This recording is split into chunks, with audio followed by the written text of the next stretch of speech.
Now here's where things get really interesting, because while everybody's arguing about first-round picks and blockbuster trades, the real roster builders, the teams that stay competitive year after year, they live in the shadows of day 3. That's where you find those gritty, overlooked players who don't walk in with hype, but leave with starting jobs. And Cowboys Nation, this is where I want you to lean in a little closer, because Dallas has a real opportunity here to stack value without the boss pressure of forcing a headline move. Let's talk about a couple of names that came up. Deontay Lawson out of Alabama and Deontay Corleone from Cincinnati. These aren't your flashy top 15 pick types. These are lunch pail, get your hands dirty football players, the kind that don't trend on social media, but show up on Sundays. Starting with Lawson, what you're getting is experience. This is a guy who's seen multiple defensive schemes at Alabama, which matters more than people think. That means he's adaptable. He's been coached hard, and he understands complex systems. Now, is he a perfect prospect? No. As a blitzer, he's not going to strike fear into quarterbacks. That's not his game. But in coverage, he holds his own, and he plays with discipline. That's the kind of linebacker who can quietly become a reliable piece in your rotation. Day 3, that's where he makes sense. No pressure, just value. Now Corleone, completely different flavor. This guy is built like a fire hydrant with shoulder pads, short, compact, and strong in a way that makes offensive linemen uncomfortable. He's not your prototypical pass rusher, and yeah, the medical history, especially that clotting issue, that's something teams are going to have to dig into carefully. But if he checks out, you're getting a run stopper with attitude. And let's be honest, Dallas could use a little more attitude in the trenches. That's what day 3 is about. It's not perfection, it's projection. It's looking at traits, effort, and upside and saying, what can this guy become in our system? And here's the beauty of it. You don't have to force anything. If Lawson is there in the 4th or 5th, great. If Corleone is sitting there later on, take the swing. That's how you build depth without sacrificing your future. So let me throw this one to you, because I already know Cowboys Nation has some names cooking. Who is your day 3 sleeper for the Cowboys? Drop that name in the comments. I'm talking about that one player you've been watching, the one you think nobody's talking about enough. This is your chance to call your shot before the draft even happens. And while you're down there, let's keep it simple. What matters more to you? Type stars. If you want Dallas chasing elite talent early, type depth. If you believe championships are built through a complete roster, and look, if you're still here with me, going through every layer of this draft talk, that tells me something. You're locked in. You're part of this. So, don't just sit quietly in the background. Hit that like button, subscribe if you haven't already, and help us push toward that 17,000 mark. This channel grows the same way a great roster does, piece by piece, with people who show up consistently. And if you really want to fuel what we're building here, drop a super thanks. That's like stepping into the locker room, tapping your helmet and saying, let's go win this thing. Every bit of support keeps this engine running stronger. Because coming up next, we're about to step into the deep end.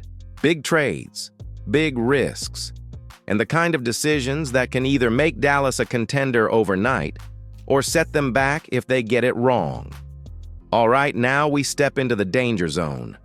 The kind of move that makes headlines, shakes up the league, and has Cowboys Nation split right down the middle. Because when you start talking about trading multiple first-round picks, plus more, to go get a superstar defender, now you're not just building a team anymore. You're making a statement. And the proposal on the table? 2 first-round picks, a second next year, and working a deal to bring in a game wrecker. The kind of player who doesn't just fit into your defense, he becomes the identity of it. I get the appeal. I really do. You plug in a dominant pass rusher, and suddenly everything changes. Quarterbacks feel it. Offensive coordinators game plan around it. Your secondary looks better overnight because the ball has to come out faster. It's the ripple effect every elite defense is built on. But here's where you've got to slow things down and really think like a front office. Because the other side of that trade isn't just giving up a star for fun. If you're Cleveland in that scenario, you're not saying, yeah, we'll take a couple picks and call it even. You're squeezing every ounce of value you can get. And honestly, they'd probably want even more than what's being offered. That's the part fans don't always see. The negotiation isn't balanced. It's leverage. And the team with the superstar usually holds it. Now, if something like this were to happen, timing matters. Pre-draft, the price is sky high. Everyone's emotional, everyone's desperate to fix holes. But post-June 1st, that's when things shift. Contracts become easier to manage, cap situations change, and suddenly deals that felt impossible start to open up just a little. We've seen it before. Big names move when the timing is right, not just when the idea sounds good. So for Dallas, the question becomes simple, but heavy. Are you one player away? Because if you truly believe that, then yeah. You consider pushing your chips to the center of the table. You make that aggressive move and trust that your core is strong enough to carry the rest. But if you're not, if this roster still has multiple areas that need attention, then giving up that kind of draft capital can leave you exposed. No depth, no flexibility, and no easy way to recover if something goes wrong. And let me bring it back to you, because this is where opinions get real. Would you trade 2 first-round picks for a superstar defender? Type yes if you're going all in. Type no if you're building this thing the long way. There's no middle ground here. This is philosophy. This is identity. And Cowboys Nation, this is where I need you to feel this like a locker room moment. Because what we're building on this channel, it's the same mindset. We show up, we break things down, we don't take shortcuts, and we ride this thing all the way through. So if you're still here, still locked in, still thinking about every angle of this team, don't just watch. Step up. Hit that like button. That's you backing the squad. Subscribe if you haven't yet. We're chasing 17,000 strong, and every single one of you matters in that climb. And if you want to take it a step further, drop a super thanks. That's you saying, I believe in this. That's you helping this channel go harder, go deeper, and stay with you through every single moment of this season. Because coming up next, we're talking about the kind of risks you can't always see coming. Injuries, question marks, and decisions on players that could flip from safe to scary real fast. Now this is where things shift from strategy to uncertainty. And if you've followed the draft long enough, you already know. This is the part that keeps front offices up at night. Because it's not always about talent. Sometimes it's about what you don't. No, take the situation with Downs. You hear whispers.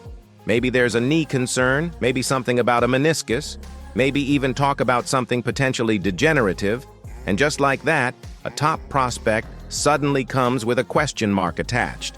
But here's the truth most fans don't see. Medical evaluations in the NFL aren't one single opinion. You've got 32 different teams, 32 different medical staffs, all looking at the same player, and sometimes walking away with completely different conclusions. One team might flag something as a long-term concern. Another might look at the same scans and say, he's fine, no issue at all. That's why you hear about second opinions all the time. It's not uncertainty, it's interpretation. So when you hear those reports, you've got to be careful not to overreact. Until teams bring players back in, run their own tests, and make their own calls, everything is just noise floating in the air. And for Dallas, if a player like Downs is sitting there on the board, and the only thing holding you back is a rumor, that's where conviction comes in. That's where your scouting, your medical staff, and your trust in your process all collide in one moment. Because passing on a great player out of fear, that can haunt you just as much as taking a risk that doesn't work out. Now let's flip this to something a little more grounded. Special teams. Because this is one of those areas that doesn't get attention until it becomes a problem. Cavante Turpin. Electric speed. Game-breaking ability. But last season, something felt off. And no, it wasn't that he suddenly got slower. That kind of speed doesn't just disappear. It was his vision, the hesitation, the split-second decisions that turned potential big returns into missed opportunities. Instead of hitting the lane and going full throttle, it felt like he was waiting, thinking. And in the NFL, that's all it takes for a play to collapse. Now here's where it gets real. He's not expensive right now, but that changes. And if the production doesn't match what you expect from a return specialist, there is a very real window where Dallas could move on. Not today, not immediately, but the door is there. So let me ask you this. Do you trust Turpin to bounce back? Type yes if you believe he still has that spark. Type no if you think it might be time to look elsewhere. And don't forget about the draft night chaos that comes with all of this. Because imagine this scenario. You're watching live, the Cowboys are on the clock, and a player you love is sitting right there, and they pass on him. You don't plan that reaction, you don't fake it. It hits you instantly. That's the beauty and the pain of draft night. It's raw, it's real, and every single pick feels personal. And Cowboys Nation, that's why we're going to be right there with you through all of it. Every reaction, every surprise, every moment that makes you jump out of your seat or sit there in disbelief. So if you've been rocking with me through this entire breakdown, through every layer of strategy, every risk, every possibility, this is your moment to lock in. Hit that like button. That tells me you're ready for what's coming. Subscribe right now if you haven't. We're pushing towards 17,000 strong, and draft night is where this community really comes alive. Turn on notifications so you don't miss a single second, because when that first pick is announced, we're already going to be live, breaking it, all down with you in real time. And if you want to go beyond just watching, if you want to fuel this channel, keep it growing, keep it sharp, drop a super thanks. That's you stepping into Cowboys Nation's locker room and saying, let's finish this together. Because this isn't just about the draft anymore. This is about building something bigger, with you right at the center of it.